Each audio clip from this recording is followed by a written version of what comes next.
हे guys, welcome back. Hey guys, करवाना है ये? नहीं तो अच्छा, ऐसे क्लैप वगैरह करना है, एनर्जाइज्ड होना है? नहीं होना है, करो, मेरे को कोई दिक्कत नहीं है। You are free to do this. चलो, आउट ऑफ द टॉपिक थोड़ा बात कर लेते हैं, क्योंकि तुम लोग सुबह से बैठ के पढ़ रहे हो, थक गए हो। आई अंडरस्टैंड, थक गए हो। And being a student you think you have a right to get tired, लेकिन जो राम सर ने क्लेरिफाई किया था कि you don't have a right to get tired. आप हो ही नहीं सकते हो टायर्ड, आपको होना ही नहीं है, चॉइस ही नहीं है आपके पास टायर्ड होने की या तकनीकी। तो देर इज अ सम श्लोका इन संस्कृत। मैं बताती हूँ क्या है वो।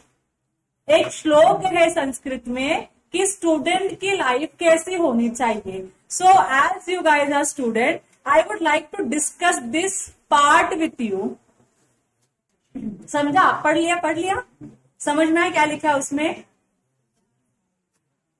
प्रोनाउंस भी कर पा रहे हो कि नहीं? वो वर्ड्स को प्रोनाउंस कर पा रहे हो? काक चेष्टा बको ध्यानम, श्वान निद्रा, तथैव च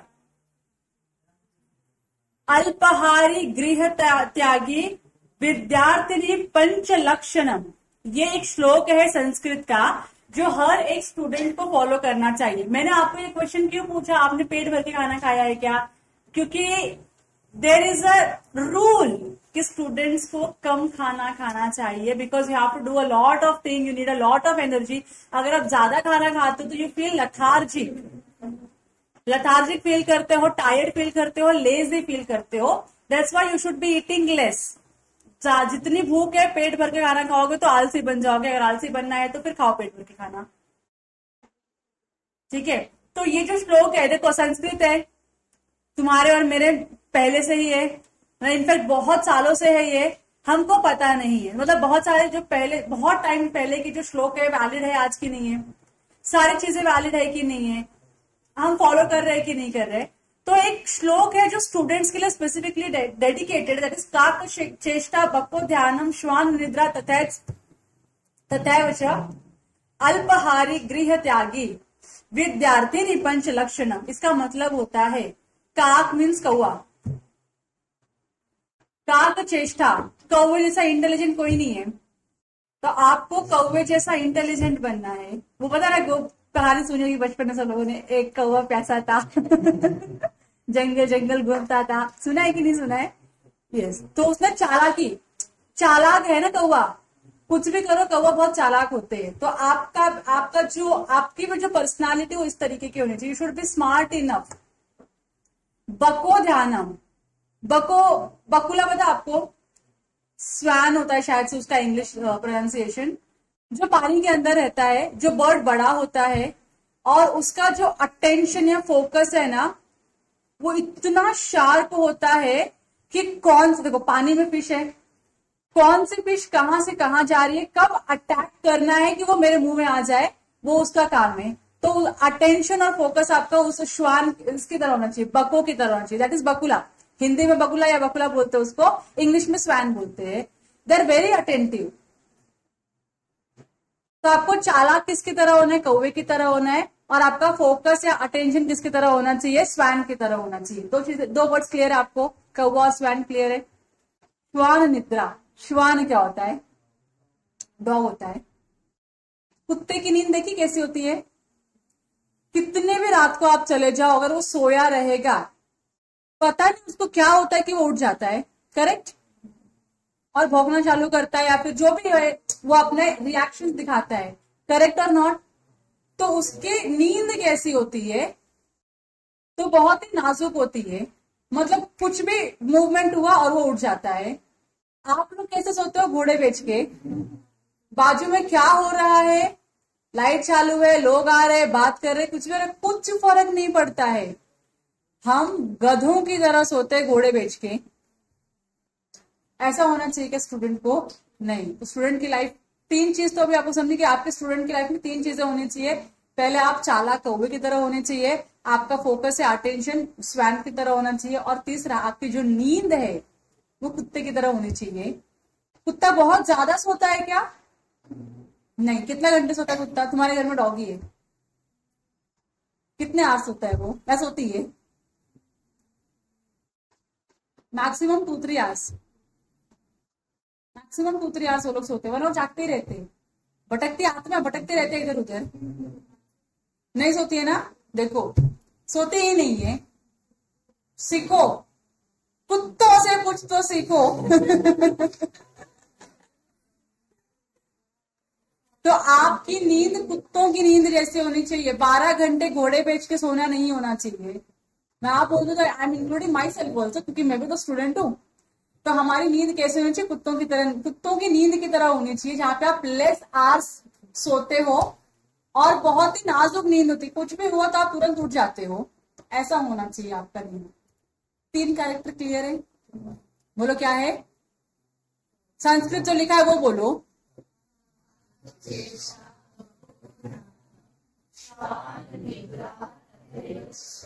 ये तो है। इसके साथ क्या चाहिए आपको? अल्पाहारी। What is अल्पाहारी? कम खाना खाने वाला। जो कम खाना, जो स्टूडेंट है उसको खाना कम ही खाना चाहिए, स्टूडेंट को पेट भर के खाना नहीं चाहिए। मैं तब से बोलना चालू करूं इन सेंटेंसेस को जब से मैंने ये सुना है, ये मैंने पढ़ा है, ये मैंने देखा है। 5 लक्षण है एक स्टूडेंट होने के, 5 लक्षण। कौवा, स्वैन, डॉग, अल्पाहारी। कम खाना खाना है। You are not suppose to eat full stomach, इतना सिंपल रूल है। अल्पाहारी, गृह त्यागी। गृह त्यागी तो पता ही होगा आप लोगों को, जो अपने घर को छोड़ देता है। त्याग करना ये नहीं इसका ये नहीं मतलब ये कभी बात ही नहीं करेंगे, कभी मिलेंगे ही नहीं। No, for education purpose, for your own development, own growth, you are leaving your home behind, और सारे जो रिलेशंस है वो पीछे छोड़ के आप आगे कुछ अचीव करने के लिए निकलते हो। गृह त्यागी विद्यार्थिनी पंच लक्षणम। तो ये विद्यार्थी के 5 लक्षण होते हैं, एक स्टूडेंट के ये 5 लक्षण होते हैं जो स्टूडेंट को अध्ययन करने चाहिए।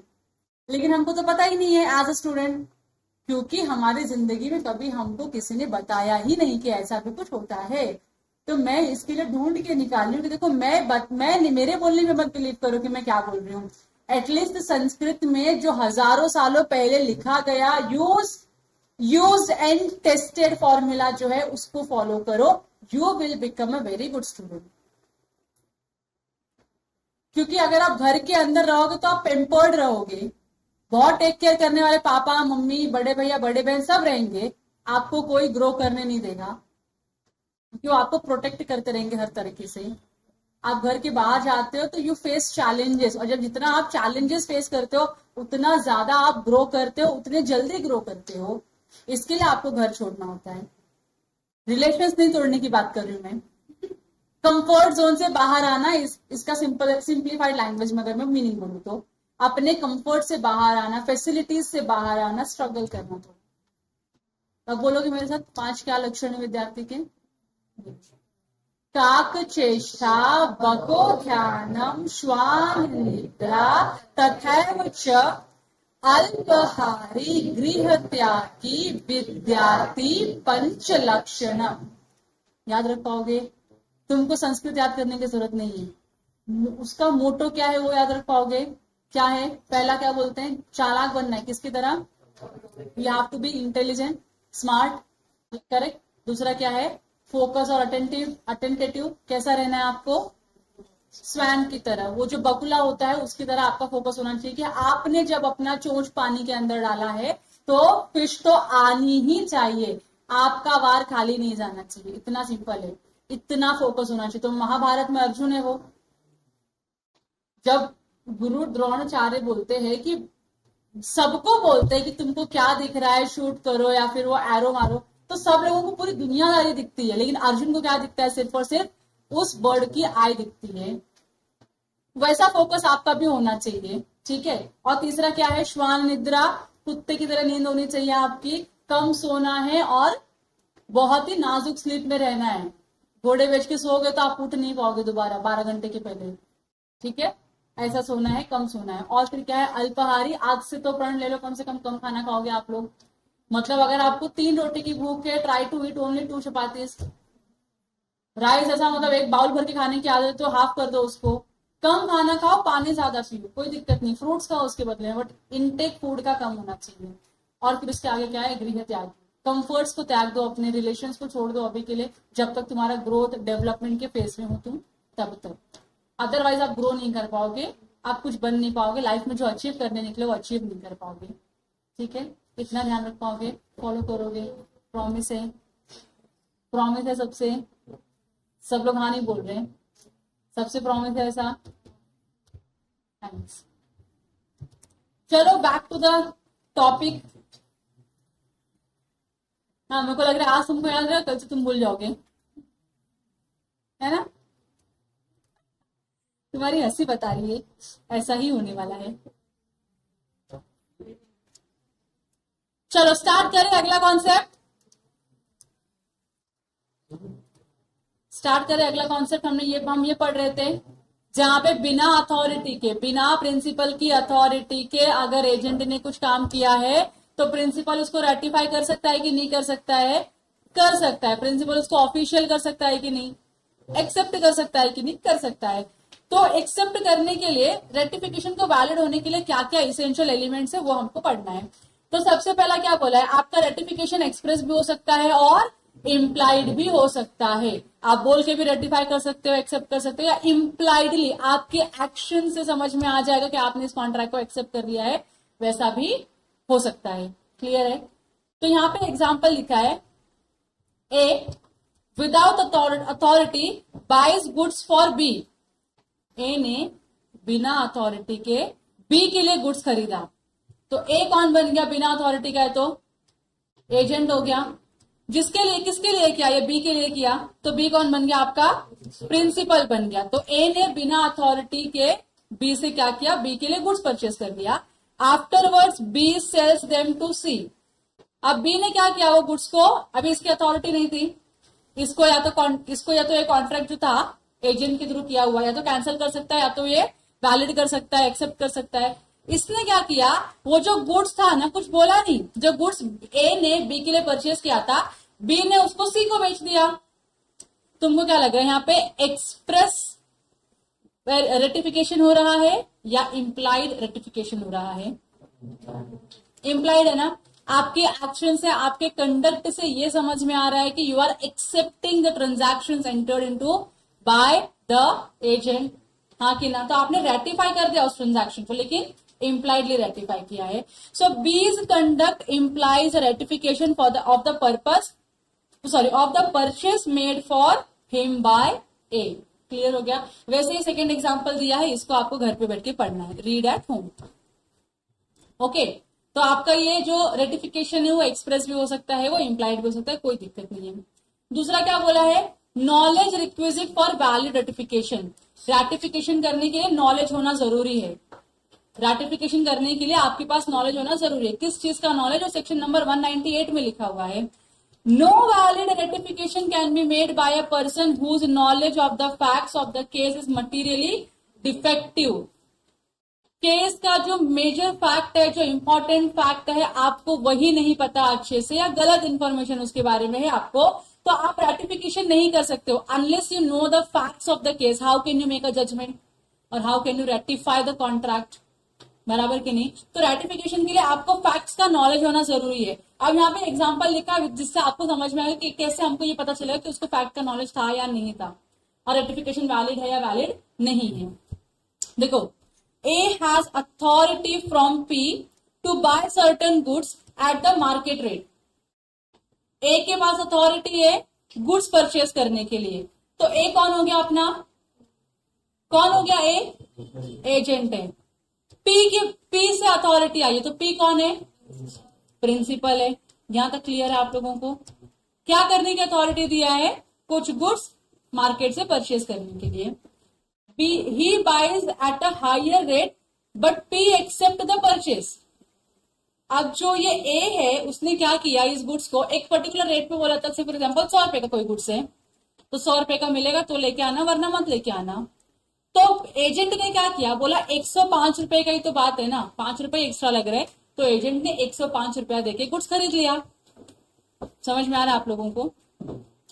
Afterwards, P comes to know that the goods purchased by A for P belonged to A himself. मतलब क्या हो रहा है, P को, प्रिंसिपल को बाद में मालूम क्या पड़ता है कि जो गुड्स A ने मेरे लिए परचेज किया है मेरे अथॉरिटी के अंदर, वो गुड्स एक्चुअल में A का ही है. मतलब A क्या करने का ट्राई कर रहा है, कुछ इन्फॉर्मेशन हाइड करने का ट्राई कर रहा है. वो अपना ही गुड्स अपने ही प्रिंसिपल को बेच रहा है बिना बताए हायर रेट पे. समझ में आ रहा है आप लोगों को? The ratification is not binding on P. तो आप P है ना, वो गुड्स परचेज नहीं करेगा, ना ही अगर उसने रेटिफाई किया रहेगा तो उसके ऊपर बाइंडिंग नहीं होगा. रीजन बिंग, आपने क्या किया था, जो मटेरियल इंफॉर्मेशन था वो छुपा के रखा था. इस इंफॉर्मेशन का या इस फैक्ट का नॉलेज P को नहीं था, और बिना नॉलेज हुए P ने क्या किया था, उस कॉन्ट्रैक्ट को रेटिफाई किया था. समझ में आ रहा है? 100 रुपए का बोला था और उसने 105 में गुड्स लेकर आया. P ने अग्री किया, एक्सेप्ट कर लिया 105 रुपए में गुड्स, लेकिन आगे जाके P को मालूम पड़ा कि ये जो गुड्स 105 में खरीदा, मेरे एजेंट ने ही अपना गुड्स मेरे को चूना लगा के बेचा हुआ है. तो इस सिचुएशन में P ने जो इस कॉन्ट्रैक्ट को रेटिफाई किया था, made by A for P, वो बाइंडिंग नहीं होगा. समझा आप लोगों को क्या है ये? तो मटेरियल फैक्ट का नॉलेज होना जरूरी है. अगर बिना मटेरियल फैक्ट के नॉलेज में आप कोई भी कॉन्ट्रैक्ट को रेटिफाई करते हो, वैलिड नहीं माना जाएगा. That will B invalid contract. तुम दोनों को समझा? नहीं समझा? बोलना, इससे क्या करना है? ये देख, मैं देखो फिर से एक्सप्लेन करती हूँ. दूसरा एग्जांपल समझाती हूँ, इसको छोड़ जाने दो. ये देखो, ये मैं हूं, ये कौन है, आरती है. Aarti is the principal in this case. ठीक है, आरती क्या है, आपकी प्रिंसिपल है, और शी अपॉइंटेड प्रणाली. आरती ने प्रणाली को अपॉइंट किया एज एन एजेंट. तो प्रणाली कौन बन गई, हमारी एजेंट बन गई. आरती कौन है, प्रिंसिपल है, प्रणाली कौन है, एजेंट है. यहां तक का मैटर क्लियर है? आरती ने प्रणाली को कुछ गुड्स खरीदने के लिए बोला, और बोला कि ये गुड्स इतने में ही खरीदना, इसके ऊपर की प्राइस मत दे के आना. बहुत बार होता है, हम इंस्ट्रक्शन देते थे, फॉर एग्जाम्पल दिस कैलसी. तो प्रणाली को मैंने क्या बोला कि प्रणाली जाओ एक कैशियो की कैलसी लेके आ जाओ मेरे लिए. क्या लेके आ जाओ, एक कैशियो की कैलसी लेके आ जाओ मेरे लिए मार्केट से, लेकिन मेक श्योर करो कि जो कैलसी की वैल्यू है मैक्सिमम 500 है. 500 से ऊपर अगर रहा तो प्लीज मत लेना. समझ में आ रहा है? मैंने इंस्ट्रक्शन दिया किसको, प्रणाली को. समझ रहा प्रणाली तुमको? मैंने तुमको क्या इंस्ट्रक्शन दिया कि मार्केट से जाओ कैलसी को परचेस करके लेकर आओ. ठीक है, और कैलसी की प्राइस मैक्सिमम कितने होनी चाहिए, 500 होनी चाहिए. उसके ऊपर अगर रहा तो आप कैलसी मत खरीदना. ठीक है, तो आप गए मार्केट में और घूम फिर के आप एक कैलसी लेकर आए, और आप जो कैलसी लेकर आए, दैट कैलसी वॉज ऑफ ₹550. मैंने क्या बोला था आपको, 500 तक के रेंज की जो कैलसी रहेगी कैशियो की, वो लेके आना. आप कितने वाली कैलसी लेकर आओ मेरे लिए, 550 की कैलसी लेकर आओ. यहां तक क्लियर है? आप जब 550 की आप कैलसी लेकर आए, तो मैंने बोला मैंने 500 की मांगी थी, तुमने 550 क्यों लेकर आया? तो तुमने बोला मैम अच्छा है, इसके लिए मैं लेकर आ गई. कहा 50 रुपए के डिफरेंस में आप कैलसी को ये कर रहे हो. मैंने बोला ठीक है, कोई दिक्कत नहीं है. तो मैंने क्या किया, प्रणाली ने जो कॉन्ट्रैक्ट एंटर किया था शॉपकीपर के साथ, मैंने उसको एक्सेप्ट कर लिया. मतलब मैंने कैलसी भी ले लिया. मैंने बोला मुझे कोई दिक्कत नहीं है, चलेगा, कोई दिक्कत नहीं, 50 रुपए एक्स्ट्रा गए, इट्स ओके. कैलसी आ गई मेरे पास. समझ में आ रहा है? तो मेरी अथॉरिटी का एक मैंने लिमिट सेट किया था प्रणाली के लिए. प्रणाली वो लिमिट से एक्सीड करके गई और कॉन्ट्रैक्ट में एंटर किया, और मैंने क्या किया, उस कॉन्ट्रैक्ट को रेटिफाई कर दिया. मतलब मैंने ऑफिशियलाइज कर दिया उस कॉन्ट्रैक्ट को, मैंने एक्सेप्ट कर लिया, रेटिफाई कर दिया, एक्सेप्ट कर लिया मैंने उस कॉन्ट्रैक्ट को. बराबर की नहीं? कॉन्ट्रैक्ट मैंने एक्सेप्ट कर लिया. आगे जाके मुझको मालूम पड़ा कि ये जो 550 की कैलसी मुझको प्रणाली लाके दी है, ये प्रणाली को ही बिलोंग करती थी. मतलब शी वॉज द ओनर. प्रणाली की कैलसी थी जो उसने मुझे 550 में बेची है. समझ रहे आप लोगों को? प्रणाली अपनी ही कैलसी मुझको 550 में लाके बेची. अब प्रणाली अपनी कैलसी बेच रही है, इसका नॉलेज मुझको होना चाहिए था रेटिफिकेशन के पहले. मुझको नहीं हो, क्योंकि मुझको प्रणाली कभी बताया ही नहीं. मुझे आगे जाके मालूम पड़ा कि प्रणाली ने मुझसे झूठ बोला और वो अपना ही कैलसी मुझको बेच दी, वो भी 550 रुपीज में. मेरा लॉस हो गया ना उससे. बराबर की नहीं?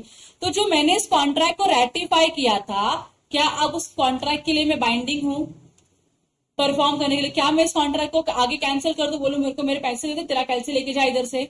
बोल सकती हूँ कि नहीं बोल सकती हूँ? बस यही बात करी गई है। Knowledge requisites for a valid ratification.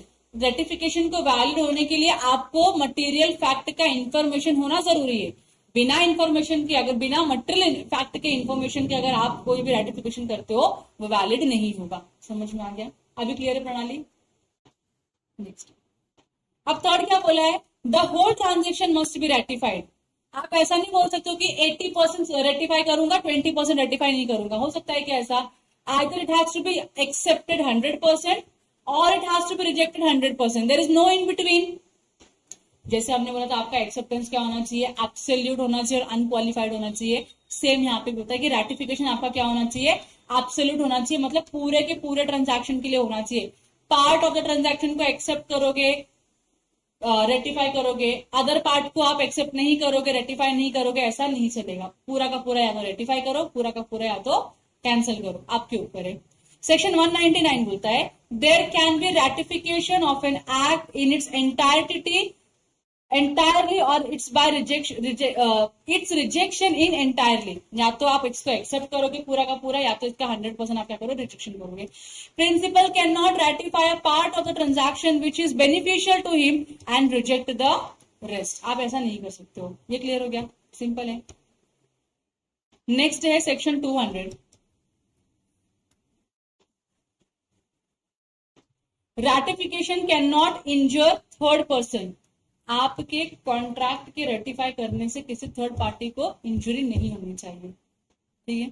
Injury मतलब लीगल इंजरी हो सकता है, it need not to be physical injury always. So when the interest of a third party is affected, किसी थर्ड पार्टी का इंटरेस्ट अफेक्ट हो रहा है by your ratification in the contract, principal of ratification does not apply. तो हम बोलेंगे आप ratify इस कॉन्ट्रैक्ट को नहीं कर सकते हो। Ratification can not relate back to the date of contract if the third party has in the intervening time acquired rights। क्या बोला? ratification cannot relate back to the date of a contract। Contract के पहले का आपका ratification हो नहीं सकता। Contract की डेट के आगे ही आप रेटिफाई कर सकते हो, उसके पहले आप कभी रेटिफाई उस कॉन्ट्रैक्ट को नहीं कर सकते हो। And if the third party has its intervening time acquired rights, अगर उस पीरियड में अगर थर्ड पार्टी ने कोई राइट अक्वायर कर लिया है तो that right will belong to the third person only, not to the other person. मतलब प्रिंसिपल को वो उसका कोई बेनिफिट नहीं मिलेगा। कैसे समझना है आपको? उसका एग्जाम्पल नंबर 13 लिखा हुआ है। एग्जाम्पल नंबर 13 में देखो क्या है, एक ए करके एक पर्सन है जो क्या है? एजेंट है, जिसको कोई अथॉरिटी नहीं है बी से। मतलब ए एजेंट है तो बी कौन हो गया? प्रिंसिपल हो गया। So A not being authorised there to buy B demands on behalf of B the delivery of the cattle. Cattle मतलब पता है आप लोगों को। तो ए क्या करता है? बी के बिहाफ में जाता है सी के पास और बोलता है मुझे क्या चाहिए? कैटल्स की डिलीवरी चाहिए। और दो बी ने उसको बोला ही नहीं है कि जाके कैटल की डिलीवरी लेकर आ। C who is in the position of it, C के पास है। क्यों गया? क्योंकि सी के पास क्या है? उस गुड्स का कस्टडी है। मतलब जो कैटल है वो किसी कस्टडी में है? सी की कस्टडी में। सी के पास पोजीशन है गुड्स का, ओनरशिप गुड्स का बी के पास है। और ए क्या कर रहा है? जाके क्या बोल रहा है कि मैं बी के बिहाफ में आया हूं और मुझको वो कैटल सारे के सारे चाहिए। This demand can not be ratified by B. B ये डिमांड को रेटिफाई नहीं कर सकता so as to make C liable for the damages for his refusal to deliver. तो बी ये नहीं बोल सकता कि नहीं नहीं मेरी गुड्स तुम्हारे पास क्या कर रही है, तुम उसको मेरा गुड्स रिटर्न दे दो। समझ में आ रहा है आप लोगों को? तो बहुत ही सिंपल है कि कोई भी थर्ड पार्टी बिना अथॉरिटी के जाके कोई भी गुड्स डिमांड नहीं कर सकता, रिटर्न नहीं मांग सकता। ठीक है? और यहाँ पे जो थर्ड पार्टी है इसको लॉस हो रहा है कि नहीं हो रहा है? क्योंकि इसने रिफ्यूज किया मना करने के देने के लिए। अब ये रिफ्यूज करे तो आप क्या मांग रहे हो? आप डैमेजेस मांग रहे हो। रिफ्यूज करे तो डैमेजेस दे, तो थर्ड पार्टी को नुकसान हो रहा है कि नहीं हो रहा है? यस। तो जब थर्ड पार्टी को नुकसान होगा तो इस सिचुएशन में आप कॉन्ट्रैक्ट को रेटिफाई नहीं कर सकते हो। रेटिफाई आप नहीं कर सकते हो इस कॉन्ट्रैक्ट को। नेक्स्ट एक एग्जाम्पल लिखा हुआ है, A holds a lease from B. A के पास क्या है? लीज है। लीज का कॉन्ट्रैक्ट है किससे? बी से। मतलब ए कौन बन गया? लेसी बन गया। और बी कौन बन गया? लेसर बन गया। Terminable on 3 months notice. अब ये जो लीज का जो अग्रीमेंट है वो कब टर्मिनेट होगा? आपको 3 मंथ्स का नोटिस देना पड़ेगा, उसके बाद आप इसको टर्मिनेट कर सकते हो या कैंसिल कर सकते हो। सी, एक अनऑथोराइज पर्सन है, नोटिस देता है ए को कि आप ये क्या करो, टर्मिनेट करो कॉन्ट्रैक्ट को, चलेगा क्या ऐसा? नहीं चलेगा। The notice can not be ratified by B so as to binding on A. समझ में आ रहा है? तो अभी एजेंट ने काम कर रहा है, तो एजेंट ये काम कर रहा है कि तू घर खाली कर, तेरे को जाना पड़ेगा, नोटिस एजेंट ने दिया, तो क्या बी बाइंडिंग है इसके लिए प्रिंसिपल? नहीं, प्रिंसिपल बाइंडिंग नहीं होगा इसके लिए, क्योंकि इसमें थर्ड पार्टी को क्या हो रहा है, नुकसान हो रहा है। सेम गोज विद पहला वाला एग्जाम्पल, थर्ड पार्टी को नुकसान हो रहा है, तो जो भी एजेंट ने जो भी प्रिंसिपल के बिहाफ में जो भी काम करेगा वो काम रेक्टिफाइड नहीं होगा अगर थर्ड पार्टी को उसका नुकसान होता है तो। क्लियर हो गया अभी? रेटिफिकेशन रीजनेबल टाइम में होना चाहिए कि नहीं? यस। और रेटिफिकेशन आप करते हो तो उसका कम्युनिकेशन भी तो होना चाहिए बराबर कि नहीं, सामने वाले पर्सन को पता चलना चाहिए। और फिर लास्ट में लिखा है act to be ratified must be valid. आप किसी भी इलीगल एक्ट को रेटिफाई नहीं कर सकते हो, जो लीगल एक्ट है उसको ही रेटिफाई करोगे तभी वो वैलिड होगा। आपने अगर इलीगल एक्ट को रेटिफाई किया तो वो क्या माना जाएगा, इनवैलिड माना जाएगा। समझ में आ गया? So act to be ratified should not be void और इलीगल। फिर यहाँ पे एग्जाम्पल देके रखा हुआ है, अगर आप कैपिटल में से डिविडेंड देते हो या किसी के सिग्नेचर को चुराते हो या किसी भी टाइप का क्रिमिनल ऑफेंस करते हो तो ये सारा क्या रेक्टिफाइबल है? तो आंसर इज नो, क्योंकि ये सारी चीजें लीगल या वैलिड है क्या? नहीं, सारी चीजें क्या है, वॉइड और इलीगल है। इसके लिए आप इन सारे एक्शंस को रेक्टिफाई नहीं कर सकते हो कि मेरे एजेंट गया कैपिटल, जो भी कैपिटल वैल्यू था उसमें से पैसे निकाला और बोला ये लो आपका डिविडेंड, तो क्या इसके लिए प्रिंसिपल लाइबल होगा? प्रिंसिपल लाइबल नहीं होगा, फॉर्जरी है, आप गलत काम कर रहे हो। तो एजेंट क्या होगा, लाइबल होगा। अगर प्रिंसिपल ने एक्सेप्ट भी किया इस ट्रांजैक्शन को फिर भी ये वैलिड नहीं होगा, ये क्या रहेगा आपका, वॉइड ही रहेगा।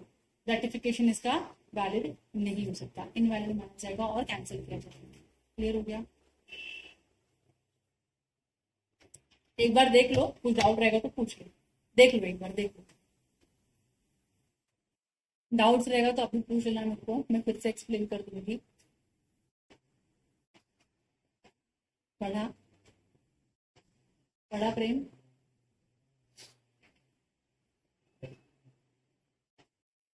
देख लो एक बार, एग्जाम्पल नंबर 13 में डाउट है, मैं एक्सप्लेन करूं फिर से, देख लो एक बार।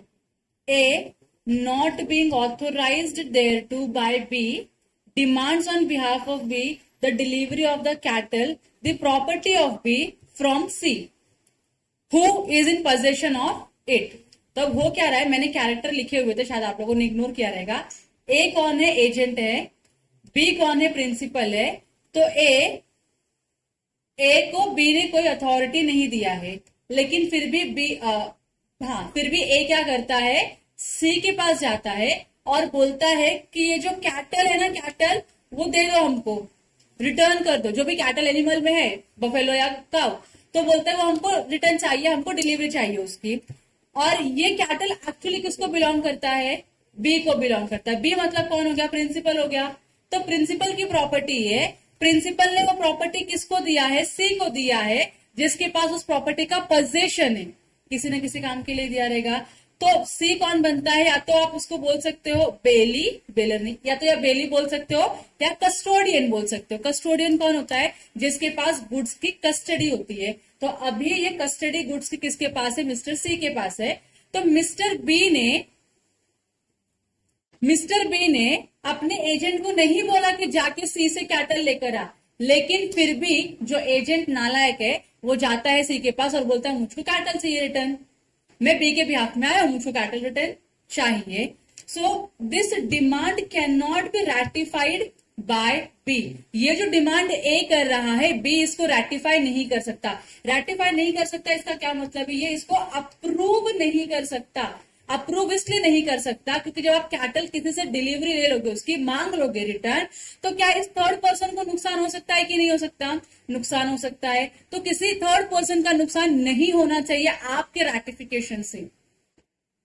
अब यहाँ पे सी ने क्या किया है, सी शायद से उसको मना करता है कि नहीं मैं आपको डिलीवरी नहीं दूंगा इस कैटल की, ठीक है। और सी को फिर आप ये भी नहीं बोल सकते हो कि तूने रिफ्यूज किया कॉन्ट्रैक्ट परफॉर्म करने के लिए तो तुझको इतना डैमेजेस पे करना पड़ेगा, ये भी आप उसको नहीं बोल सकते हो। तो इसके लिए अगर आपके कॉन्ट्रैक्ट को रेटिफाई करने से, अगर आप कॉन्ट्रैक्ट को रेटिफाई करते हो, उसको रेटिफाई करने से अगर किसी थर्ड पार्टी को डैमेज होता है या लॉस होता है, डैमेज होता है या लॉस होता है, तो जो आपका रैटिफिकेशन है, जो आपका रैटिफिकेशन है वो क्या हो जाएगा, इनवैलिड हो जाएगा। समझ में आ रहा है, वो रैटिफिकेशन इनवैलिड। तो वो बोल रहे हैं कि अगर आपको रैटिफिकेशन वैलिड करें तो किसी भी थर्ड पार्टी को नुकसान नहीं होना चाहिए। तो यहाँ पे आप कैटल मांगते हो, रिफ्यूज करता है और फिर आप क्या करते हो, डैमेजेस मांगते हो, तो उससे थर्ड पार्टी का नुकसान हो रहा है, इसके लिए आप नहीं कर सकते, ऐसा रैटिफाई नहीं कर सकते उस ट्रांजैक्शन को। अब क्लियर है Anuradha? Anybody interested for tea? No? बता दो मुझको, तो सबके लिए साथ में मंगाते, मेरे लिए भी उसमें मंगाओ। डन? यहां तक लिख के हो गया ये सब? चलो, अत्याचार है तुम्हारे ऊपर, आई अंडरस्टैंड, लेकिन अभी क्या करूं, सिलेबस है तो है। अब नेक्स्ट जो कॉन्सेप्ट है that is extent of agents authority. Agent की अथॉरिटी कहां तक जा सकती है, उसका एक्सटेंट डिसाइड करना है अपने को, कि कितना आपकी अथॉरिटी है, क्या क्या काम आप कर सकते हो इस अथॉरिटी के अंदर, ठीक है। So the agent's authority is governed by the two principles, namely normal circumstances and in emergency. Normal circumstances में आप उतना ही काम करने के लिए ऑथोराइज्ड हो और उतना ही काम आपका वैलिड होगा जो आपने अथॉरिटी के अंदर रह के किया है। Any work which is done out of the authority of the principal, वो वर्क जो होगा या वो जो ट्रांजैक्शन होगा वो वैलिड नहीं माना जाएगा या प्रिंसिपल उसको रेटिफाई नहीं करेगा। सिंपल है कि नहीं है? लेकिन इमरजेंसी की सिचुएशन में आप लिमिट के अंदर रह के काम करोगे, लिमिट के बियॉन्ड जाके काम करोगे, बियॉन्ड जाके काम करोगे। अभी हमने ऊपर पढ़ा था एजेंसी बाय नेसेसिटी, जब रिक्वायर्ड होगा तब तो आपको एक्स्ट्रा राइट्स एक्सरसाइज करना ही पड़ेगा, एक्स्ट्रा काम करना ही पड़ेगा ताकि प्रिंसिपल को लॉस ना हो सके। ये सर नो, बस इसी प्रिंसिपल के ऊपर बेस्ड है आपका एजेंट का अथॉरिटी। देखो एजेंट की अथॉरिटी नॉर्मल सर्कमस्टांसेस में क्या होगी, सेक्शन 188 बोलता है agent having an authority to do an act has authority to do every lawful thing which is necessary in order to do such act. मतलब मैंने अगर एजेंट अपॉइंट किया और मैंने उसको बोला कि मेरा घर बेचना है, तो मेरे घर बेचने के लिए वो जो कुछ भी काम करेगा, क्लाइंट को बुलाना, मिलने जाना, घर दिखाना, टोकन मनी लेना, ये सारी जो एक्टिविटी करेगा ये सब क्या है, उसकी ऑर्डिनरी एक्टिविटी है जो उसके अथॉरिटी के अंदर फॉल होती है, बराबर की नहीं, और ये वैलिड भी मानी जाएगी। An agent having authority to carry on the business has authority to do every lawful things necessary for the purpose और usually done in the course of conducting such business. अगर जो मेरा एजेंट है वो मेरे बिहाफ में किसी दूसरे लोकेशन पे बिजनेस कर रहा है, तो बिजनेस को लीगल तरीके से करने के लिए, लॉफुल तरीके से करने के लिए जो जो चीजें रिक्वायर्ड है वो कर सकता है कि नहीं कर सकता। एम्प्लॉय रखना होगा तो रखेगा कि नहीं, रूम लेना होगा या फिर गाला लेना होगा, रेंट पे लेगा, लाइट कनेक्शन लेगा, समझ में आ रहा है आपको, पानी का खर्चा, स्टाफ वेलफेयर एक्सपेंसेस, एम्प्लॉयज को एंटरटेन करना, क्लाइंट्स को एंटरटेन करना, मार्केटिंग करना, ये सब करेगा कि नहीं करेगा। These all are usual course of business जो उसको करना ही पड़ेगा तभी बिजनेस ग्रो होगा उसका। तो ये सारी चीजें उसके अथॉरिटी के अंदर फॉल हो रही है कि नहीं हो रही है ना, उसके अथॉरिटी के अंदर, ये तो वैलिड होगा कि वॉइड होगा, वैलिड होगा। तो सिंपल है। तो नॉर्मल सर्कमस्टांसेस में जो भी आपको काम सौंपा गया है करने के लिए, वो काम जो भी आप करते हो वो उस काम को अचीव करने के लिए जो भी रिलेटेड काम भी करते हो वो भी क्या है, आपके अथॉरिटी के अंदर फॉल हो जाते हैं। यहाँ तक समझा आप लोगों को? क्लियर है? क्लियर है। अगर मैं बोलूंगी कि सिद्धू यहाँ से जाओ और एक आईफोन परचेस करके लेकर आओ, तो सिद्धू यहाँ से कैसे जाएगा, गाड़ी लेके जाएगा ना। तो गाड़ी लेके जा, ये मुझे अलग से उसको अथॉरिटी देने की जरूरत नहीं है। वो गाड़ी लेके जाएगा, फोन लेगा, पैसे देगा, फिर रिटर्न आएगा फोन लेके, बराबर की नहीं। तो फोन लाना is not only one activity ना, इसके कनेक्शन में और भी एक्टिविटीज हैं जो वो करेगा उस फोन को लाने के लिए। समझ में आ रहा है आपको? तो वो सारी एक्टिविटीज क्या मानी जाएगी, वैलिड मानी जाएगी, उसके अथॉरिटी के अंदर मानी जाएगी। यहाँ तो क्लियर हो गया। अब यहाँ पे एग्जाम्पल दिया है, A is employed by B, A ने बी को जॉब दिया है, residing in London to recover at Mumbai a debt due to B. मतलब ए क्या है, एजेंट है, बी कौन है, प्रिंसिपल है, बी कहाँ रहता है इसका, लंदन में रहता है। तो लंदन से मुंबई में आएगा क्या पैसा मांगने अपना, जितना मिलेगा नहीं, हो सकता खर्चा होगा उसका आने का और जाने का, बराबर कि नहीं। तो उसने क्या किया, एक एजेंट को अपॉइंट किया और बोला कि मेरा जो पैसा है तो वो पर्सन से रिकवर कर ले, बराबर कि नहीं। A may adopt any legal process necessary for the purpose of recovering the debt and may give a valid discharge for the same. तो अब पैसे रिकवर करने के लिए जो जो चीजें लीगल तरीके से की जा सकती है और लॉफुल तरीके से पैसे रिकवर किए जा सकते हैं वो सब करना अलाउड है ए को, करेक्ट, और वो सब करके पैसे रिकवर करेगा और क्या करेगा, काम खत्म करेगा, डेट को डिस्चार्ज कर देगा। सिंपल है कि नहीं। तो ये बराबर है ना, ऐसे चलना चाहिए। आप ये नहीं बोलते पैसे रिकवर कर लेकिन खर्चा मत कर कुछ भी, यहां से वहां जाना, फॉलोअप लेना, मिलना, कुछ लॉफुल एक्शन लेना होगा तो लॉफुल एक्शन लेना, उनके फीसेस देना, वो सब करना पड़ेगा ना उसको। करेगा तो ये सारे तो नेसेसरी एक्सपेंसेस तो है आपके ऑर्डिनरी ट्रांजैक्शन को करने के लिए, बराबर। तो ये सारी चीजें क्या है, वैलिड है। दूसरा क्या बोला है, A constitutes B as his agent to carry on his business of a ship builder. B may purchase timber and other material and hire workmen for the purpose of carrying on the business. अब A principal है, B को बोलते तू मेरे लिए ship बना। अब ship बनाने के लिए जो चीजें लगेंगी वो B परचेस करेगा कि नहीं करेगा। अब इसके लिए उसको अलग से अथॉरिटी लेनी पड़ेगी क्या, कि सर वो लकड़ी खरीदना अथॉरिटी है क्या, सर वो आयरन खरीदना अथॉरिटी है क्या, सर वो इलेक्ट्रिशियन बुलाना अथॉरिटी है क्या, ऐसा करेगा क्या वो, नहीं। शिप बना के चाहिए ना, तो शिप बनाने तक का जो भी काम होगा, जो भी एक्सपेंस होगा, वो सब इसके अथॉरिटी के अंदर फॉल होता है। यहां तक क्लियर हो गया। तो इसको हम क्या बोलते हैं, agents authority in normal circumstance. तो नॉर्मल सर्कमस्टांसेस में उस काम को अचीव करने के लिए, उस ऑब्जेक्ट को अचीव करने के लिए एजेंट सारे लीगल वेज से या सारे लीगल तरीके अपना के वो काम कंप्लीट कर सकता है। यहां तक क्लियर है। दूसरा क्या है, एजेंट्स अथॉरिटी इन इमरजेंसी, 189 में लिखा हुआ है। इसको याद रखना, मुझे ऐसा लग रहा है कि ये शायद से आपको एग्जाम में पूछ ले कि इमरजेंसी में एजेंट की अथॉरिटी क्या क्या होती है।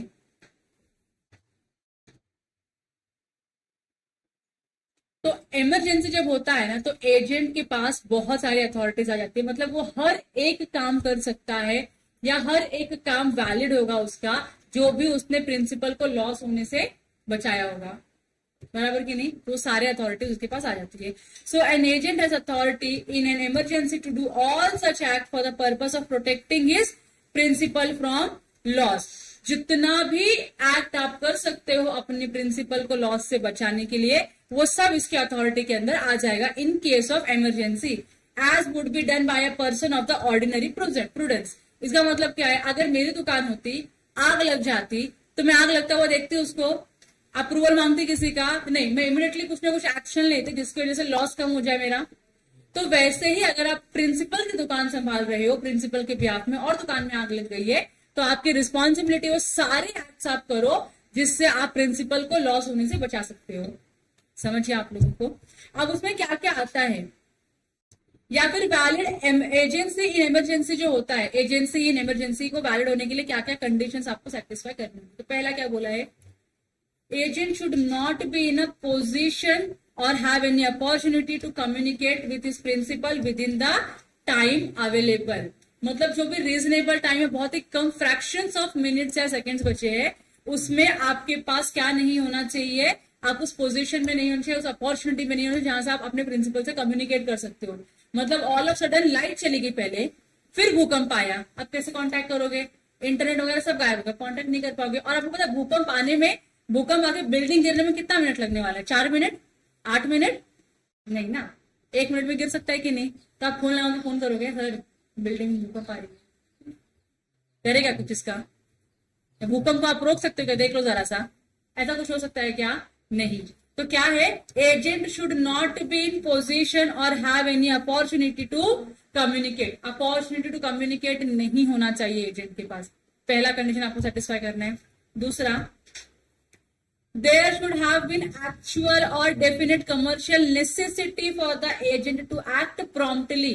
एजेंट को क्विकली काम करने के लिए क्या होना चाहिए, यहाँ पे कुछ एक्चुअल या डेफिनेट कमर्शियल नेसेसिटी, मतलब जरूरत थी कि हाँ भाई ये करना ही पड़ेगा।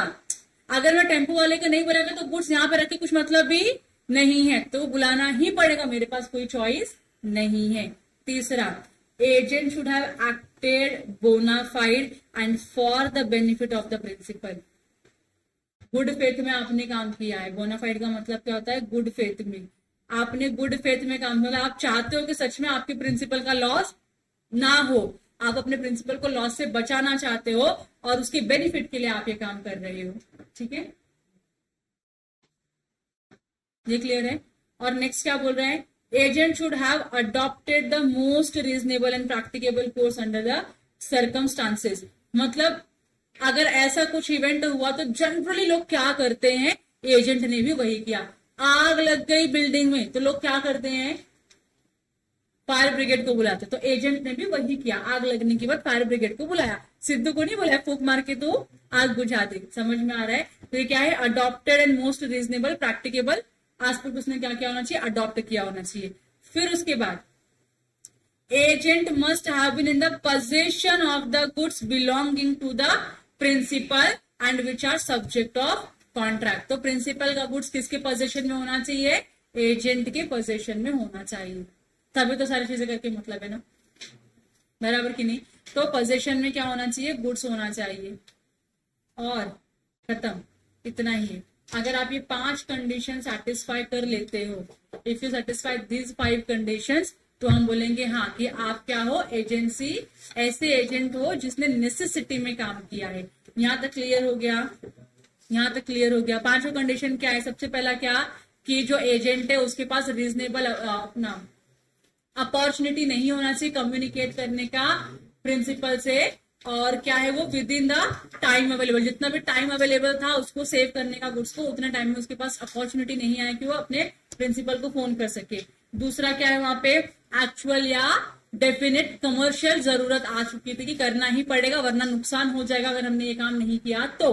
तीसरा, बोनाफाइड होना चाहिए, मतलब एजेंट ने जो काम किया बोनाफाइड गुड फेथ में होना चाहिए और प्रिंसिपल के बेनिफिट के लिए होना चाहिए। फोर्थ क्या बोला उन्होंने, आप कौन सी प्रैक्टिसेस को अडॉप्ट करोगे गुड्स को सेव करने के लिए, आपने अथॉरिटी को एक्सटेंड करने के लिए, तो जो most reasonable and practicable aspect है आपने वही अडॉप्ट किए। ठीक है। फिर फिफ्थ क्या बोला है, पोजीशन गुड्स का जो है वो किसके पास होना चाहिए, एजेंट के पास होना चाहिए। अगर 5 कंडीशन सेटिस्फाई करते हो तो आपका, आपने इस इमरजेंसी की सिचुएशन में जितने भी एक्टिविटी किए रहेंगे, जितने भी आपने कॉन्ट्रैक्ट किए रहेंगे, सब वैलिड होंगे, सब तक आपका अथॉरिटी क्या होगा, एक्सटेंड हो जाएगा। समझ में आ गया आप लोग को। नॉर्मल सिचुएशन में ये सब अलाउड है क्या? हाँ, जो एग्जाम्पल दिया है, एग्जाम्पल नंबर 17 आप एक्सप्लेन करोगे आदिति, एग्जाम्पल नंबर 17 आप एक्सप्लेन करोगे, एग्जाम्पल नंबर 18 ऋतुजा आप एक्सप्लेन करोगे। ठीक है, पढ़ो। चलो हो गया आदिति, बताओ क्या लिखा है। 1 मिनट, सब लोग ध्यान दो इधर, बोलो आदिति।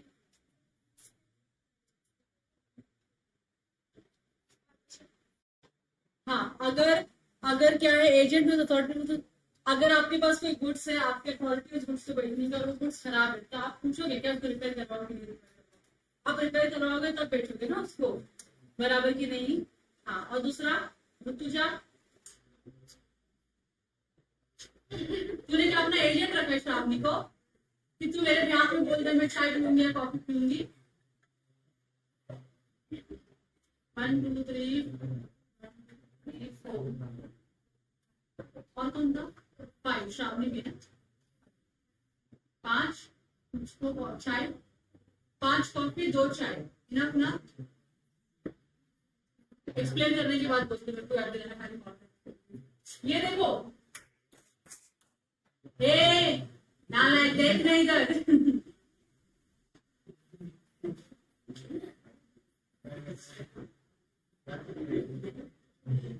क्या लिखा है देखो इधर, एक गुड्स टू बी। ए ने क्या किया है, कुछ पेरिशेबल गुड्स बी को दिया है। क्यों दिया है, बी कहां पर है, श्रीनगर में। With the direction to send them to C immediately. उसने क्या बोला, भाई ये गुड्स ले और इमीडिएटली सी को सेंड कर, क्योंकि पेरिशेबल है ना, कभी भी खराब हो सकता है। ठीक है, फिर कहाँ रह रहा है, तमिलनाडु। पता नहीं कौन सा नेपाल का एरिया है या फिर तमिल, किधर का तो एरिया है, तमिलनाडु में बोला उसको भेजने के लिए। ठीक है, अब अगर कुछ, अब यहाँ प्रिंसिपल कौन है, प्रिंसिपल ए, बी कौन है, सी कौन है, थर्ड पार्टी है जिसके पास गुड्स जाने वाला। तो प्रिंसिपल ने एजेंट को बोला कि गुड्स इमीडिएटली सी को दे। ठीक है, क्यों बस है। और अगर सुनो, अगर ऑन द वे उसने देखा कि गुड्स खराब हो रहे हैं, पेरिशेबल है, it can be perish any time. अगर गुड्स खराब हो रहे हैं तो क्या बी उस गुड्स को सेल कर सकता है without as authority. So B may sell this good if they begin to perish before reaching to its destination. तो किसी को भी दे दे चल जाएगा, कोई दिक्कत नहीं। ओके, यहाँ पर तू बहुत हंस रहा है, तू बहुत मिलेगा। चलो, यहाँ तक क्लियर ना, मर गई हो, जागो। चलो, ऑल डन, खुश हो भी, आगे बढ़े। मैं आपको एक गुड न्यूज दे देती हूँ। 4 बज चुके हैं, मेरा लेक्चर 5 बजे तक का ही है। 5 बजे तक मुझे दो कॉन्सेप्ट्स खत्म करने आज, सब एजेंट और उसके ऊपर क्या था, सब्स्टिट्यूटेड एजेंट। ये दोनों कॉन्सेप्ट खत्म कर लेंगे। 5 बजे के पहले कभी भी खत्म हो जाता है तो I will allow you to go. Ma'am please छोड़ दो ना, आप प्लीज, नहीं कर सकती। इजी कॉन्सेप्ट है, हो जाएगा, ज्यादा नहीं, 2 पेज का ही कॉन्सेप्ट है, 2 से 2.5 पेज का, खत्म कर लेंगे। तब तक तुम्हारी चाय आ जाएगी, चाय वाय पीते रहना, मुझे कोई डिस्ट्रैक्शन नहीं होता तुम्हारे चाय पीने से, बिंदास पीते रहो। ठीक है, चलो कंटिन्यू करूं मैं। नाउ कम्स द टॉपिक सब एजेंट। सब एजेंट मतलब बहुत सारे एजेंट नहीं, सब बोला ना, नहीं, सब एजेंट का मतलब, सब एजेंट का मतलब होता है एजेंट का एजेंट। ठीक है, कौन होता है, एजेंट का एजेंट इज नोन एज सब एजेंट। यहां तक चलेगा आप लोगों को, यहां तक क्लियर है। देखो, ध्यान दो प्लीज, ध्यान दो प्लीज, ध्यान दो। कितने बार बोलो ध्यान दो, आपस में बातें करने लगते हो तुम लोग इमीडिएटली। देखो क्या लिखा है, when agent can not delegate. Delegate करने का मतलब क्या होता है, किसी और को काम देना। से फॉर एग्जाम्पल, मैंने सिद्धू को काम दिया, फोन लेकर आ, सिद्धू जाके प्रेम को बोलता है फोन लेकर आ। समझ में आ रहा है, ये चलेगा कब नहीं चलेगा, हम इसकी बात करने वाले हैं इस पूरे सब एजेंट के कॉन्सेप्ट में। क्लियर है आप लोगों को। देखो, when agent can not delegate, section 190 में लिखा है कि आप कब कोई काम डेलीगेट नहीं कर सकते हो। डेलीगेट नहीं कर सकते हो मतलब किसी और को नहीं दे सकते हो, ट्रांसफर नहीं कर सकते हो। सिंप्लीफाइड लैंग्वेज में क्या लिख दो इसको, कब आप इस काम को कब एजेंट अपना काम ट्रांसफर नहीं कर सकता, डेलीगेट किसी और को काम नहीं सौंप सकता। तो देखो, an agent cannot lawfully employ another to perform act which he has expressly or impliedly undertaken to perform personally unless the ordinary customs of a trade of sub-agent may from the nature of the agency sub-agent must be employed. समझा? Very good. तो क्या लिखा है, generally अगर मैंने किसी को कोई काम दिया है और वो पर्सन बोलता है कि यस ये काम आपके लिए मैं आपके बिहाफ में करता हूं, तो ये काम किसी और को डेलीगेट नहीं करना है आपको। You can not delegate the work which has been already delegated to you. नहीं समझा? प्रिंसिपल ने जो काम एजेंट को बोला है करने के लिए, जो एजेंट अग्री करता है कि मैं ये काम करूंगा आपके लिए, तो एजेंट फिर उस काम को किसी और को दे नहीं सकता करने के लिए। समझ में आया? हाँ, लेकिन अगर जरूरत पड़ी तो कर सकते हो आप। से फॉर एग्जाम्पल मैं बिल्डिंग बना रही हूं, मैं क्या बना रही हूं, एक बिल्डिंग बना रही हूं। अब बिल्डिंग का जो पूरा कॉन्ट्रैक्ट है, पूरा कॉन्ट्रैक्ट क्या किया हमने, एक पर्सन को दे दिया और वो पर्सन का नाम है मिस्टर एक्स। हमने बोला भैया आपको पूरी बिल्डिंग बनानी है। अब भैया जो है, भैया खाली दीवार खड़ी करने आती है, अब प्लम्बिंग का काम नहीं आता है भैया को, इलेक्ट्रिशियन का काम नहीं आता है भैया को, तो क्या करेंगे, now he has to delegate it to some plumber और इलेक्ट्रिशियन, बराबर की नहीं। तो ये यहाँ पे मैं ये प्रिंसिपल अप्लाई नहीं कर सकती कि डेलीगेटिंग कैन नॉट डेलीगेट, नहीं कर सकती हूँ ना। मैंने उसको काम दिया, उसको जितना आता है वो करेगा। अब जो एडिशनल काम है या फिर जो अदर पार्ट ऑफ परफॉर्मेंस है, it demands the sub agent. सब एजेंट मतलब फिर वो क्या करेगा, कॉन्ट्रैक्टर मिस्टर एक्स जो रहेगा किसको बुलाएगा, मिस्टर वाई को बुलाएगा, बोलेगा प्लम्बिंग का काम करने के आगे करके जा। तुम लोग क्यों इतना खुश हो रहे हो?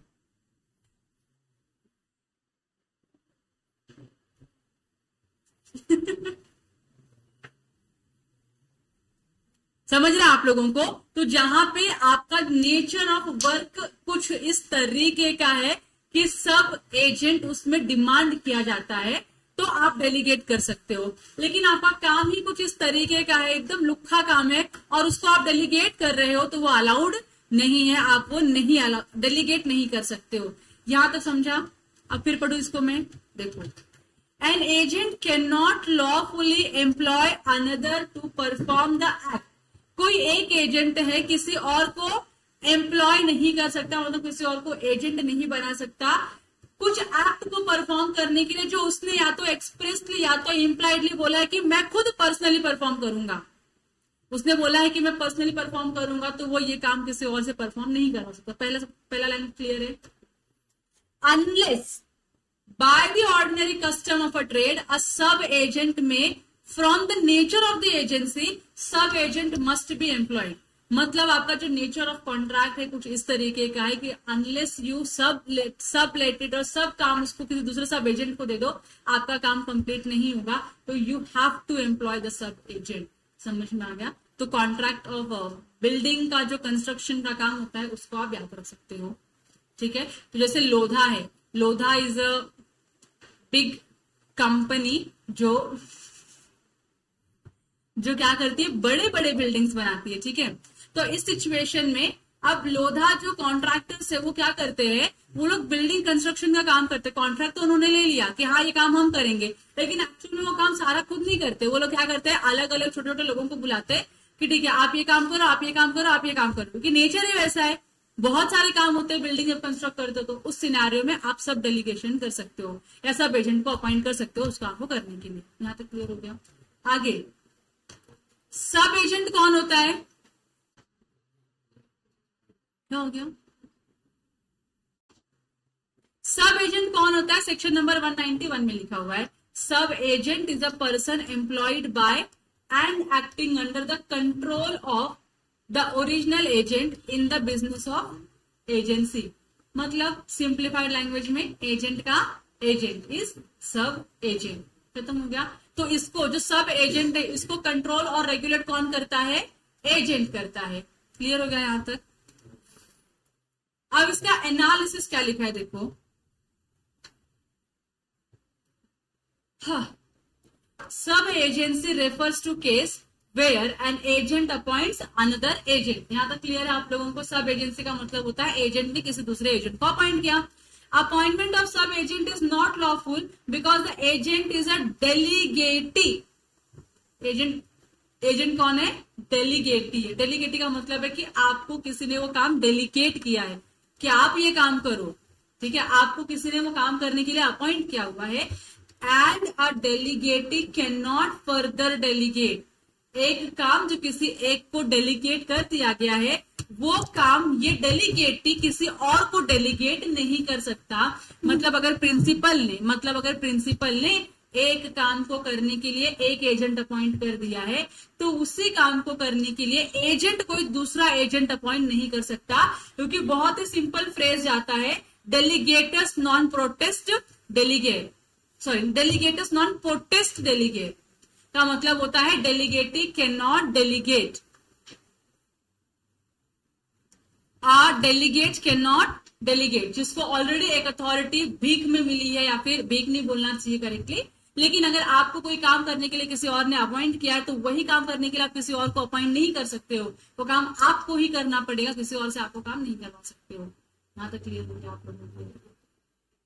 अ डेलीगेटी कैन नॉट डेलीगेट और a delegatee can not further delegate, so delegatus non potest delegate, याद रख पाओगे? ये आपका लैटिन फ्रेज है, ये इंपॉर्टेंट है, इसका मीनिंग आपको याद रखना पड़ेगा। तो याद तो रह जाएगा, डेलीगेटस नॉन पोटेस्ट डेलीगेट, एक जो डेलीगेटी होता है वो सब डेलीगेट या फिर से डेलीगेट नहीं कर सकता, नॉन का मतलब होता है नॉट, और बाकी तो आपको पता है डेलीगेटी और पोटेस्ट डेलीगेट, आप किसी और को वो डेलीगेट नहीं कर सकते हो, सिंपल। इतना कर पाओगे, इतना समझ पाओगे, अगर मतलब आ भी गया तो समझ जाएगा ना क्या बोलना क्या चाहते हैं। तो वहां पे क्या लिखा है देखो, अभी चार्ट बनाया, प्रिंसिपल है, एक कोई काम क्या है डेलीगेट करता है, किसको डेलीगेट करता है? वो एजेंट को। एजेंट फर्दर अगर डेलीगेट करता है तो उसको हम क्या बोलते हैं? सब एजेंट बोलते हैं। जनरली एजेंट अपने काम को डेलीगेट नहीं कर सकता, लेकिन एक्सेप्शनली यस वो कर सकता है। And what is that exceptional situation?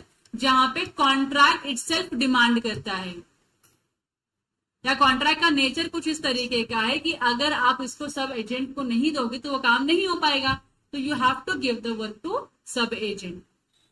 ठीक है, यहां तक क्लियर है? गुड।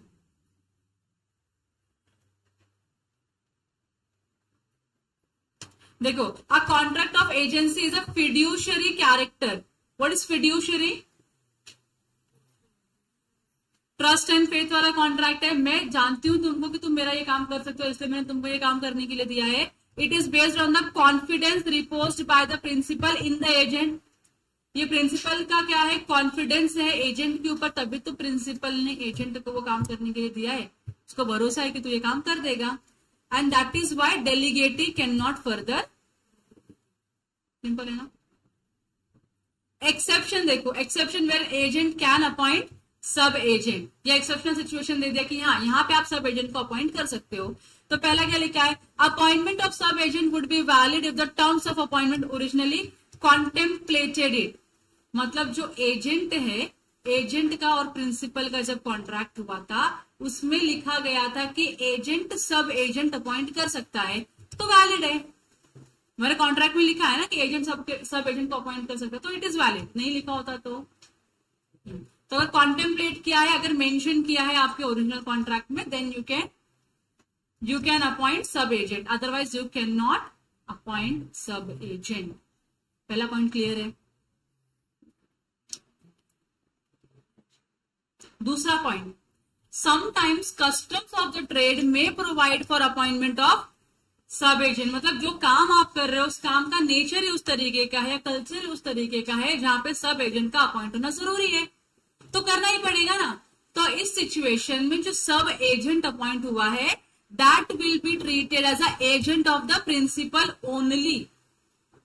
मतलब जहां पे आपके कॉन्ट्रैक्ट में ये लिखा हुआ है कि मेरा एजेंट एक दूसरा एजेंट अपॉइंट कर सकता है, मेरा एजेंट सब एजेंट रख सकता है, या फिर आपके कॉन्ट्रैक्ट का नेचर इस तरीके का है कि जो मेरा काम है वो बिना सब एजेंट के नहीं होगा, तो इस सिचुएशन में आपको सब एजेंट को अपॉइंट करना पड़ेगा। तो ये दोनों ही सिचुएशन के जो सब एजेंट है, इनका प्रिंसिपल कौन होगा? एजेंट की प्रिंसिपल का, एजेंट का प्रिंसिपल। मतलब मैं तुमको बता रही हूँ, चार्ट बना के बताती हूँ। इधर प्रिंसिपल है, ये प्रिंसिपल है, प्रिंसिपल ने क्या किया? अपना एजेंट रखा है, बराबर की नहीं? अब एजेंट ने क्या किया? आपने दो एजेंट रखे हैं, दो एजेंट दोनों केस को कवर करने के लिए। तो यहां पे क्या हो गया? ये सब एजेंट, और यहां पे भी क्या है? ये सब एजेंट। ये सिचुएशन 1 का सब एजेंट है, मतलब क्या? आपके कॉन्ट्रैक्ट में लिखा हुआ है, और ये सिचुएशन 2 का सब एजेंट है, मतलब आपका काम नेचर इस तरीके का है काम का कि आपको सब एजेंट को अपॉइंट करना पड़ेगा। तो मैं पूछ रही हूँ ये सब एजेंट का प्रिंसिपल कौन, मेन प्रिंसिपल जो है ये वो, तो ये इसका प्रिंसिपल, ये इसका प्रिंसिपल, ये समझ में आ रहा है आप लोगों को? एक्सप्रेस है ना, क्योंकि ये एक्सेप्शनल सिचुएशन है, तो this principal will be the principal for these two sub agents also. यहां तक क्लियर हो गया?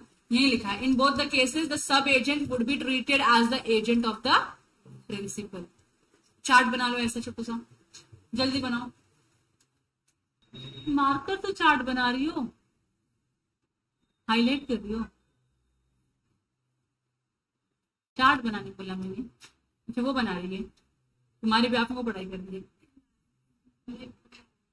अच्छा साल साल डन डना डन सबका। चलो आगे चले फिर, प्रेम बात करके हो गया, पेट भर गया। हमारे बैच में लड़कियां कम, लड़के ज्यादा बात करते हैं एक दूसरे से। चलो नेक्स्ट क्या बोल रहा है point, where in the course of the agent's employment, मतलब एजेंट जो काम कर रहा था उस सिचुएशन में अनफोर्सीन इमरजेंसी अराइज हो गई है, मतलब अनदेखी इमरजेंसी आ गई है, making it necessary for him to delegate the authority that was given to him by the principal. तो यहां पे भी आप डेलीगेट कर सकते हो, आपका सब एजेंट हो सकता है। से फॉर एग्जाम्पल मैंने नहीं, मिस्टर एक्स ने मिस्टर वाई को क्या किया था, अपना एजेंट बनाया था कि मिस्टर वाई तुम मेरे लिए एक्स काम कर देना। मिस्टर वाई काम कर रहा था, काम करते करते कुछ ऐसी दुर्घटना हो गई कि मिस्टर वाई को क्या करना पड़ा, हॉस्पिटल में एडमिट करना पड़ा। शायद उसका हाथ टूट गया, अब टूटे हुए हाथ से वो काम नहीं कर पा रहे हैं, बराबर कि नहीं, काम भी होना चाहिए। तो अब ये मिस्टर वाई ने क्या किया, मिस्टर जेड को अपॉइंट किया जो क्या है सब एजेंट है, और बोला ये काम मैंने चालू किया था लेकिन काम हो नहीं पाया due to medical emergency, now you please complete the work. समझ रहे हैं आप लोगों को? तो यहाँ पे भी एजेंट सब एजेंट अपॉइंट कर सकता है। तो 3 सिनेरियोज है जहां पे एजेंट सब एजेंट को अपॉइंट कर सकता है। पहला आपके कॉन्ट्रैक्ट में लिखा हुआ है, दूसरा आपके जो कॉन्ट्रैक्ट का नेचर है उस तरीके का है कि आपको रखना ही पड़ेगा सब एजेंट, और तीसरा इमरजेंसी सिचुएशन आ गई, अनफोर्सिन इमरजेंसी अराइज हो गई है जिसकी वजह से जो एजेंट है वो काम कंप्लीट नहीं कर पा रहा है, तो वो अपना वर्क डेलीगेट करता है किसी दूसरे पर्सन को जो उसका एजेंट होता है, वो अपने एजेंट के बिहाफ में क्या करेगा, काम को कंप्लीट करेगा। समझ में आया? क्लियर है? क्लियर छे?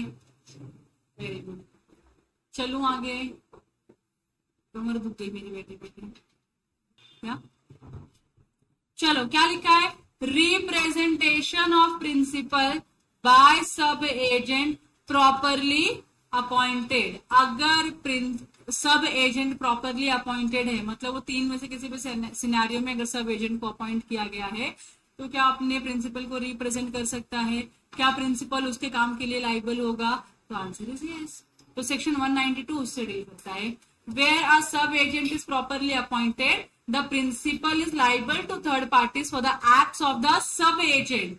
अब तक तो हम एजेंट पढ़ते आ रहे थे, अगर सब एजेंट को आपने अप्रोप्रिएट तरीके से अपॉइंट किया हुआ है और सब एजेंट ने कोई काम किया जिसका लाइबिलिटी किसको बेयर करना पड़ रहा है, प्रिंसिपल को बेयर करना पड़ रहा है, तो उसको करना ही पड़ेगा क्योंकि वो भी क्या है, उसका एजेंट ही माना जाएगा। समझ में आ गया? तो principal is liable to the third parties for the acts of the sub agent. तो सब एजेंट ने कोई कॉन्ट्रैक्ट करके आया प्रिंसिपल के बिहाफ में, तो प्रिंसिपल लाइबल है उस कॉन्ट्रैक्ट को परफॉर्म करने के लिए, वो ना नहीं बोल सकता। क्लियर हो गया? Second, agent's responsibility for a sub agent. Agent is the responsible to the principal for the act of the sub agent. तो जो एजेंट है जिसने सब एजेंट को अपॉइंट किया था, उसने अगर कोई काम गलत किया है, कोई भी ऑब्लिगेशन अराइज किया उस काम की वजह से, तो उसके लिए एजेंट रिस्पॉन्सिबल होगा प्रिंसिपल को, क्योंकि एजेंट फिर प्रिंसिपल किसका गला पकड़ेगा, एजेंट गला पकड़ेगा, क्योंकि तेरी वजह से हुआ है, तूने उसको अपॉइंट किया, वो गलत इंसान है। समझना है? Third, sub agent's liability to principal. The sub agent is responsible for his act to the agent but not to the principal except in the case of fraud or willful wrong. तो generally अगर agent ने कुछ गलती की तो वो जो generally अगर किसी सब एजेंट ने गलती की तो वो किसके लिए, उसके लिए कौन रिस्पॉन्सिबल होगा, उसका जो मेन एजेंट है वो रिस्पॉन्सिबल होगा, प्रिंसिपल बीच में नहीं आता है। लेकिन अगर फ्रॉड किया है या फिर रॉन्गफुल एक्ट किया है तो उसके लिए एजेंट रिस्पॉन्सिबल होगा क्या, नहीं, उसके लिए एजेंट रिस्पॉन्सिबल नहीं होगा। See the sub agent is responsible for is act to the agent but not to the principal, principal के लिए रिस्पॉन्सिबल नहीं है except in case of fraud और विलफुल रॉन्ग। फ्रॉड और विलफुल रॉन्ग क्या, तो मतलब वो तो खुद ही नालायक निकला ना, बराबर की नहीं, तो उसके लिए एजेंट भी क्या करेगा बेचारा। यस, नेक्स्ट है एजेंट रिस्पॉन्सिबिलिटी फॉर सब एजेंट अपॉइंटेड विदाउट अथॉरिटी। अगर आपने अथॉरिटी के बिना सब एजेंट को अपॉइंट किया तो उसके लिए होली एंड सोली कौन रिस्पॉन्सिबल होना चाहिए, एजेंट ही रिस्पॉन्सिबल होना चाहिए। सेक्शन 193 क्या बोलता है, where an agent without having authority to do so appointed a person to act as a sub agent, the agent is responsible for his act both to the principal and to the third person. यहाँ पे principal को हम include ही नहीं कर रहे, principal किसी के लिए भी रिस्पॉन्सिबल नहीं होगा। अब कौन रिस्पॉन्सिबल होगा, जो एजेंट है जिसने सब एजेंट को अपॉइंट किया था वो वाला एजेंट जो है प्रिंसिपल के लिए भी रिस्पॉन्सिबल है और जो थर्ड पार्टी को नुकसान हुआ है उसके लिए भी रिस्पॉन्सिबल है। दूसरा, principal is responsible for the acts of the sub agent, principal भी रिस्पॉन्सिबल है। तो मे बी कुछ there will be certain circumstances जहां पे प्रिंसिपल को भी हम क्या करेंगे, रिस्पॉन्सिबल करेंगे उसके सब एजेंट के एक्शंस के लिए। मतलब अगर ऊपर हमने देखा तो वो क्या था, फ्रॉड और विलफुल रॉन्ग, जानबूझ के आपने कुछ गलत किया, जानबूझ के आपने फ्रॉड किया तो उसके लिए प्रिंसिपल भी क्या होता है, रिस्पॉन्सिबल होता है। और फिर लास्ट में क्या लिखा है, the sub agent is not responsible to the principal at all, he is answerable only to the agent, क्योंकि उसका अपॉइंट किसने किया था, एजेंट ने अपॉइंट किया था। इसके लिए उसे क्या करना पड़ेगा, जो भी आंसरेबिलिटी बनती है वो किसके लिए रहेगी, एजेंट के लिए रहेगी, प्रिंसिपल के लिए नहीं रहेगी। यहाँ पे एग्जाम्पल लिखा है, try to read and understand the example. पढ़ा छोटे बच्चों, पढ़ा, डाउट है एग्जाम्पल में, होना ही नहीं चाहिए था। चलो अब इसके बाद का जो कॉन्सेप्ट है that is substituted agent which we will discuss after 5 minutes break. ठीक है, अच्छा खाली एक काम करो मेरे लिए, मैं पढ़ाती नहीं हूँ तुम लोगों को, मैं पढ़ा नहीं रही हूँ, तुम लोग खाली काम करो। सब्स्टिट्यूटेड एजेंट करके कॉन्सेप्ट है, ठीक है, व्हाट इज, सब रिकॉर्डिंग चालू, सब मैं खाली बता दी, तुमको ब्रीफिंग दे रही हूँ, पढ़ के तुमको खुद से आना है। ठीक है, सब्स्टिट्यूटेड एजेंट का मतलब क्या होता है कि प्रिंसिपल है, प्रिंसिपल ने एजेंट को बोला कि ये काम कर,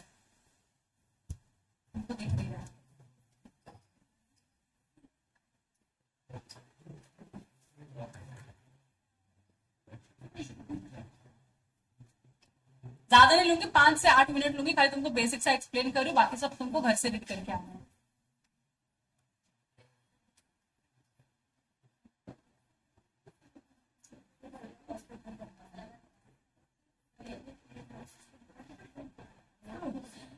चलो, what do you mean by substituted agent का, सब्स्टिट्यूट करना मतलब, जैसे एक एग्जांपल देती हूँ, coffee is the substitute product for T, बराबर की नहीं। अगर आप कॉफी लवर हो, अगर आप टी लवर हो और आपको टी नहीं मिलते तो आप क्या ड्रिंक करोगे, काफी पी लोगे, बराबर की नहीं, और तो कुछ टेंशन नहीं है।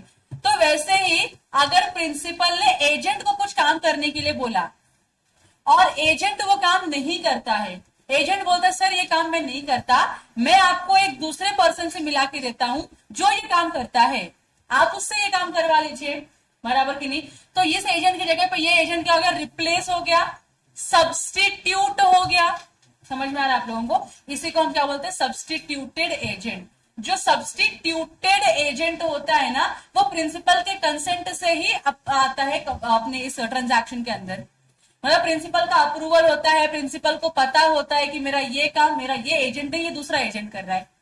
तो ये जो सब्स्टिट्यूटेड एजेंट है इसका प्रिंसिपल कौन होता है, ये ओरिजिनल प्रिंसिपल ही इसका प्रिंसिपल होता है। यहां तक क्लियर है आप लोगों को, इसी को हम क्या बोलते हैं, सब्स्टिट्यूटेड एजेंट। मतलब कोई काम ये पर्सन नहीं करता है या इसने किसी और को रेफर किया कि सर आप इनसे एक बार बात कर लीजिए, शायद ये करते रहेंगे ये काम, और ये पर्सन हाँ बोलता है, तो this person will become a substitute agent for this, and ये सब्स्टिट्यूट एजेंट का जो प्रिंसिपल है वो कौन होगा, ओरिजिनल प्रिंसिपल होगा। सब एजेंट, सब्स्टिट्यूटेड एजेंट, ये दोनों ही क्या है, अलग अलग है, सेम नहीं है। वो सेम नहीं है, उसका अलग अलग यहाँ पे डिस्टिंक्शन दिया हुआ है। तो ये डिस्टिंक्शन आपको घर से पढ़ के आना है। डिस्टिंक्शन आपको कहां से पढ़ के आना है, घर से पढ़ के आना है। और फिर उसके यहाँ पे एग्जाम्पल्स, मतलब कुछ सिचुएशंस लिखे हुए हैं कि उनका रिलेशन क्या होता है, और उसी के साथ साथ उनकी ड्यूटीज क्या होती है, ये यहाँ पे मेंशन किया हुआ है। सिंपल ही है, मैंने देखा हुआ है, आप एक बार देख लो, सिंपल है, पढ़ लोगे समझ जाएगा। नहीं समझा तो कल डाउट लेकर आओ, मैं तुमको फिर से एक्सप्लेन कर दूंगी। ठीक है, आज के लिए इतना काफी है। Thank you so much, you can go now.